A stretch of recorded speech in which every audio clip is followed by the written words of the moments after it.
طلع البدر علينا من ثنيات الوداع وجب الشكر علينا ما دعا لله داع. Bismillah ar-Rahman ar-Rahim. Assalamu alaikum wa rahmatullahi wa barakatuh. We're talking about the life of the Prophet Sallallahu Alaihi Wasallam, and we're talking about his life in the context of our lives in this particular part of the world. How do we relate to it? How do we connect with it? And how do we implement it in our day-to-day living? Prophet Sallallahu Alaihi Wasallam is now, some of his companions in Ethiopia. He has had a failed trip to Ta'if. He has sent a large number of his companions to Medina, and he still is in Mecca with a small handful of companions. Very risky business, isn't it? Prophet ﷺ is on his own in Mecca. His companions are in Medina. He's risking himself, and this risk is quite calculated in the sense that Allah has told him not to migrate, and so he's waiting. Abu Bakr, his companion, his friend, is also told not to go anywhere and wait. One day Allah eventually orders Prophet ﷺ the right to migrate.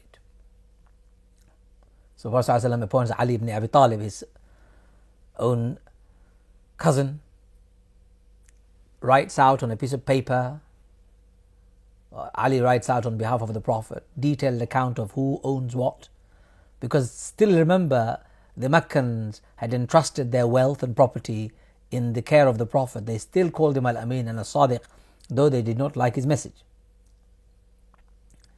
Ali stayed, and Prophet at the depth of the night left. Ali stayed. When the Quraysh and Meccans, all of those in that society, had plotted to obliterate the Prophet and Islam, in fact they couldn't. Muslims were now safe in Medina, and Prophet was on his way. That night, the conspirators met. They came to attack the Prophet and kill him. But instead they found Ali lying in his bed instead of the Prophet, and they were very upset about it. So the Prophet ﷺ, en route, took shelter in a cave. And it is a very interesting story as to what happened. A man by the name of Suraqa, who was a tracker, was known for, and he was very famous for tracking people, actually tracked down Prophet ﷺ and Abu Bakr.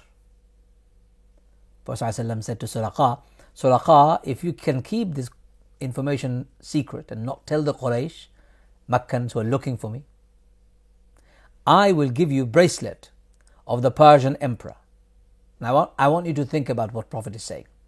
Here is a Prophet, Muhammad sallallahu alaihi wasallam, a man running away from his people at the depth of the night, escaping his own people, seeking asylum in a neighboring city, hides in a cave and says to somebody who has come to capture him, if you let me go, I will let you have the bracelet of the Persian emperor.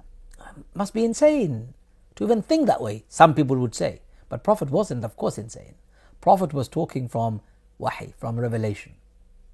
The vision Allah had given him, that one day even the Persian emperor would fall.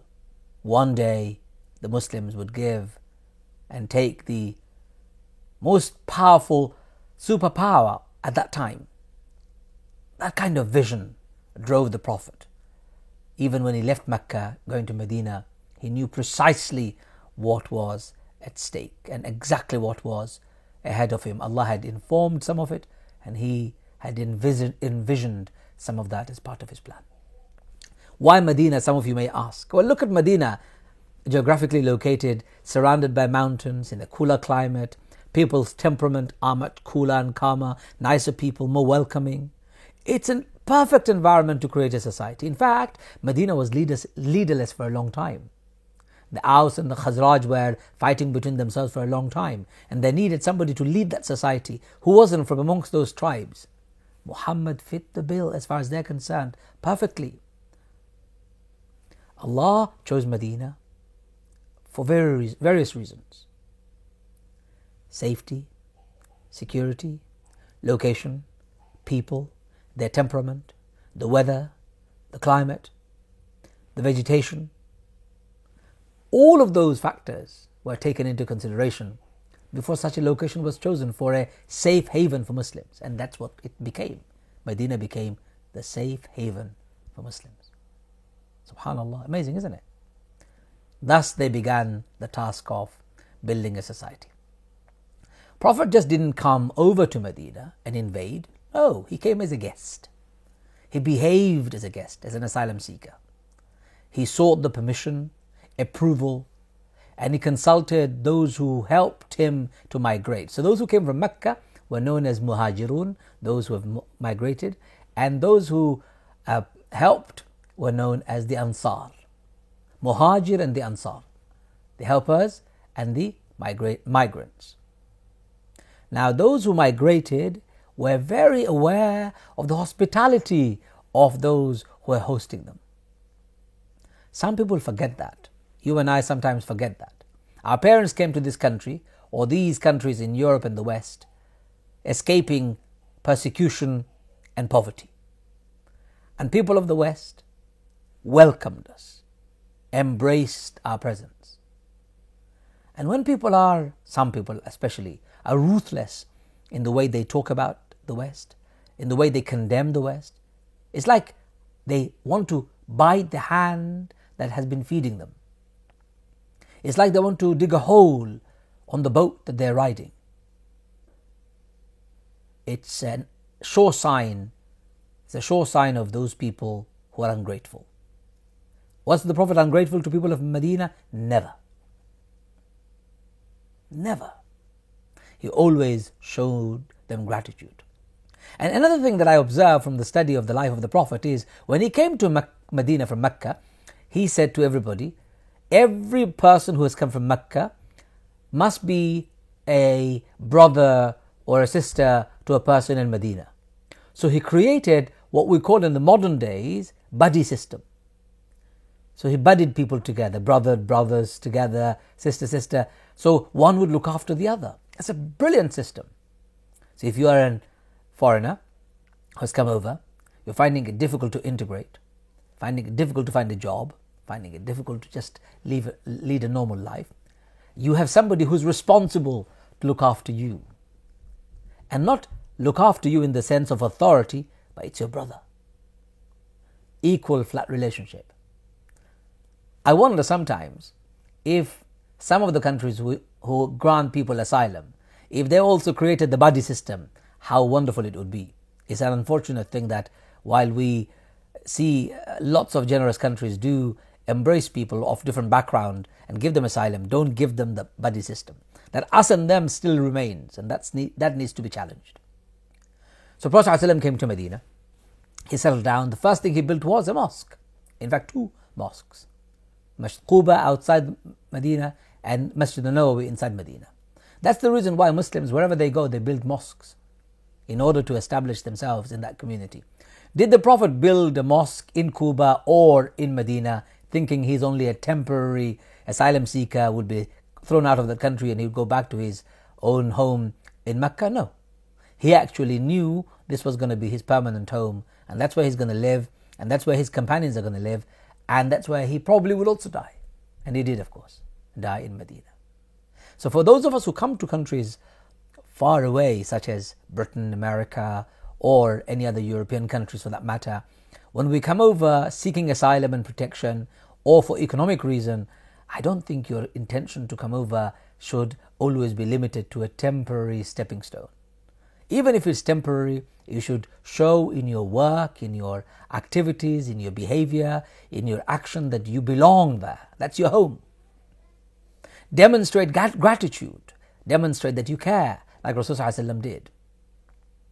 He said, Ansar and the Muhajir on the Day of Judgment will have the highest of paradise.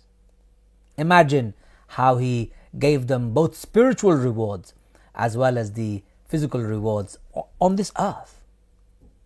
Here is a model for change. A transformation began from changing the hearts and minds of people of Medina. So Rasulullah ﷺ won the hearts and minds of Medina by sending delegation first.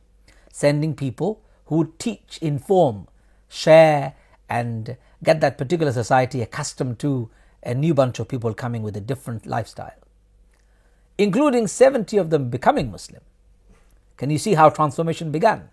Secondly, he came over as an immigrant, asylum seeker. He buddied each of the companions, the migrant and the host. He ensured that people were grateful and involved.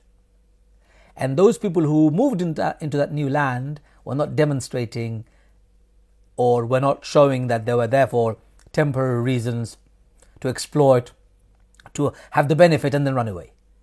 That was not the way of the Prophet, and that's not the way of Islam. So the lesson we learn from migration to arrival in Medina is that Medina became the homes of the companions, permanent one. Our home is wherever we are. It's our permanent one.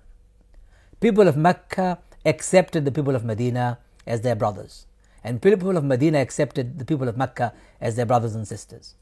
In other words, accepting people around you as your people. If you live in Britain, live in America, live in the West, you accept people around you as your people. Not foreigners, us and them, no.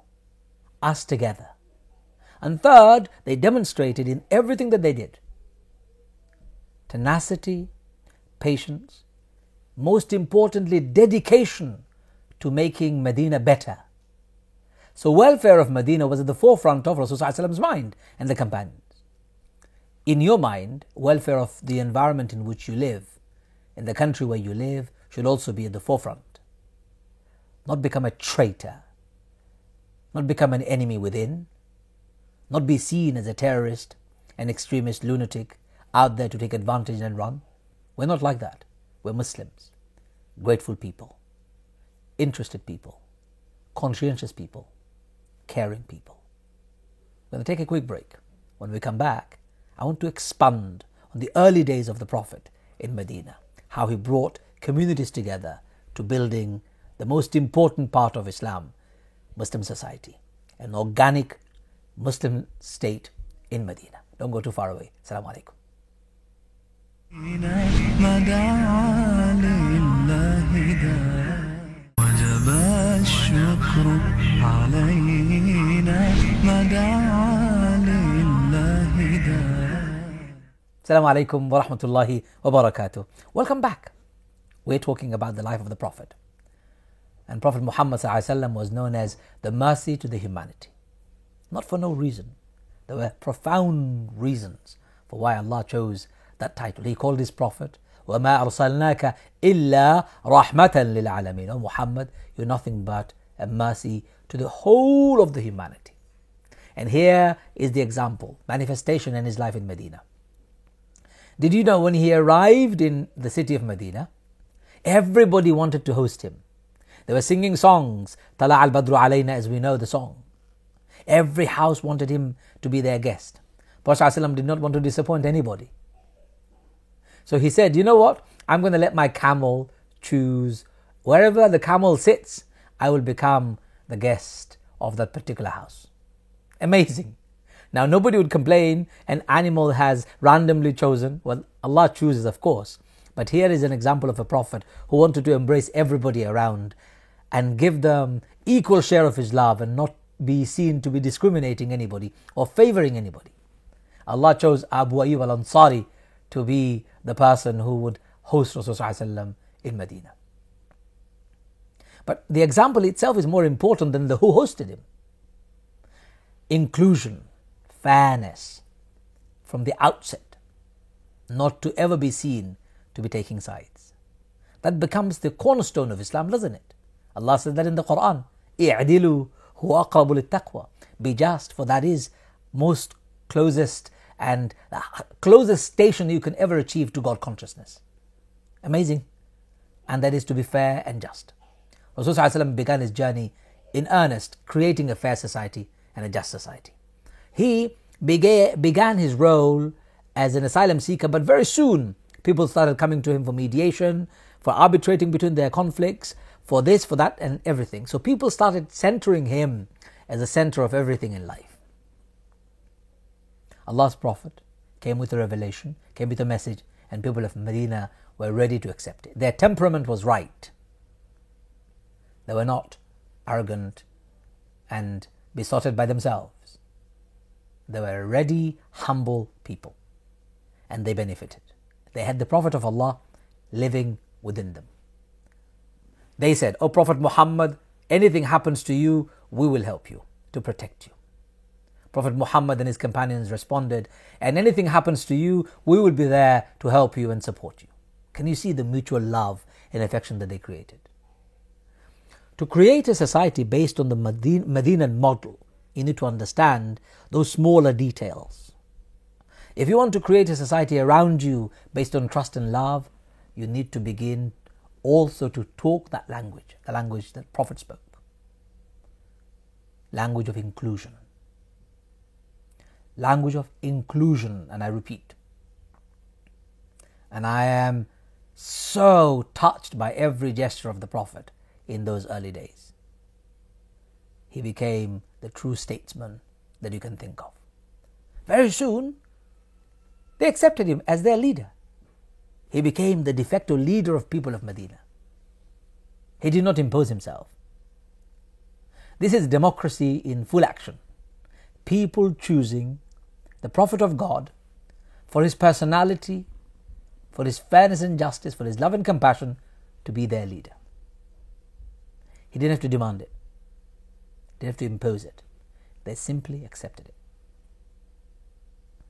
Now, that's the personality we're talking about. Prophet, the mercy to the entire universe.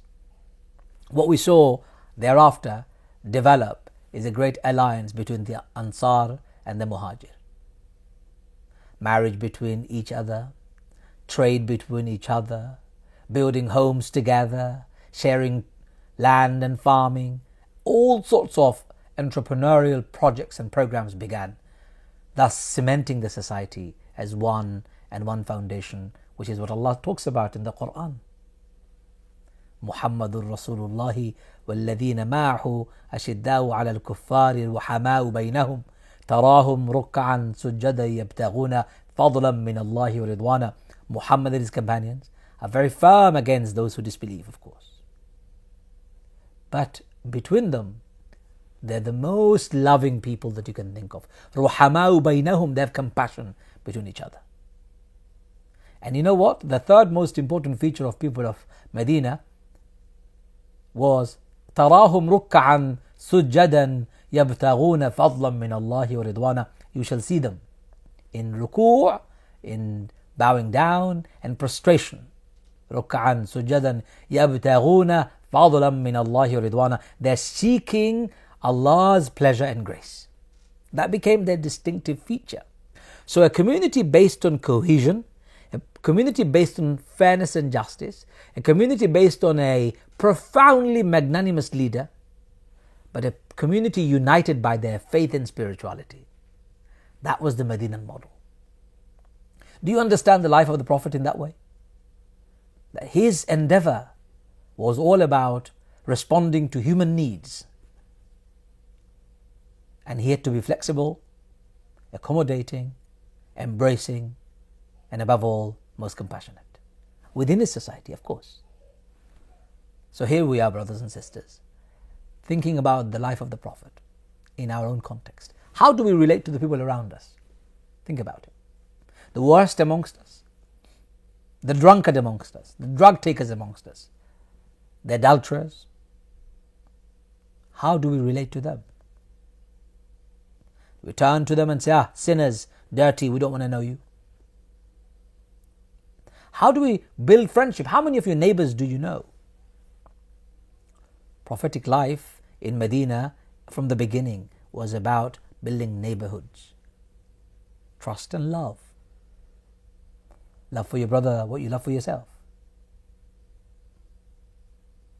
Don't go to sleep hungry. You're not even a believer if you do, if your neighbor stays hungry whole night. That's eliminating reason for people to live in poverty, because you're going to be there looking for them. And it is reported that some companions practiced it so literally that they will not have their meal at night unless they had somebody sitting and eating with them. So they would knock on their neighbor's door, bring them home, and eat with them every night. That's how they practiced it. I know this is not possible here in this society, I understand. But just imagine, nearly 900 people in the world today hungry. We could make a difference if we were caring and sharing with the rest of the world. Did you know a child somewhere in the world every 20 seconds dies because of lack of access to clean water, food, or medicine? That's horrible. We as Muslims believe, at least claim, that we follow the Prophet. How did Prophet eradicate that from Medina? That's the question. What was the foundation he built? So now Prophet is in Medina with his companions, is beginning to form a foundation for a society to come. The Quraysh, the Meccans in Mecca are very disturbed. They don't like this. They know a strong Medina is a trouble for them. Trouble, in other words, they will no longer be the center of the world. People of Medina would become dominant. They don't want that. So they started planning and plotting to come and destabilize Medina through causing trouble at the borders and through sending interceptions in various forms, sometimes provocative act at the borders. That's what they started doing. This was not a normal situation. From peacetime, things were escalating and developing into a potential for war. For 13 years, Prophet didn't even touch a single person or retaliate. Suddenly, in Medina, now that they're powerful and together, a neighboring city is about to attack, it became the need of the day to group the companions so that they could defend themselves. Remember, in Islam, the teaching isn't if somebody slaps you on your one cheek, you give the other one. No, you teach them so that they never slap you again. Prophet wanted to keep people of Medina safe. He did not want the Meccans to overrun them by their army or their arms. So he prepared his companions. When the Battle of Badr became imminent, they all were roused to gather together. About 350 or so, just over 300 people were united in one cause. And they all marched out of Medina to a place called Badr to face the Meccans who had come in a huge number, 1,000, fully armed. Prophet had nothing with him. A few broken shields, swords, a camel, a few horses to be shared between some of his companions. Really weak, really in a dire state. But they came to defend what is rightfully theirs. Defend their property, defend their right to practice their faith, defend their territory, and defend their lives and their property. It is said that Prophet ﷺ came out to making dua just before the Battle of Badr would ensue. And he would put his hand up and he would cry for hours and hours, saying, Ya Allah, look at what we have done. We have brought everything that we have. And if you wish the whole world to be against us and we to be destroyed, so there will be nobody left to worship you, you can allow that to happen. But if you want to protect your religion and you want to protect us like you have promised, please respond. At one stage, Abu Bakr came and knocked on Prophet ﷺ, or tapped on his shoulder, saying, O Prophet of God, you have prayed enough, let's go. So Prophet tied his camel first, brought everything that he had on the field first, and then made dua. Unlike some Muslims who make dua first and then do nothing. Well, for now I'm going to inshallah stop, but in our next episode we'll be talking about how signing a peace treaty made the whole opening of Mecca and the whole Arabian Peninsula possible. Join us then. Assalamu alaikum wa rahmatullahi wa barakatuh. طلع البدر علينا من ثني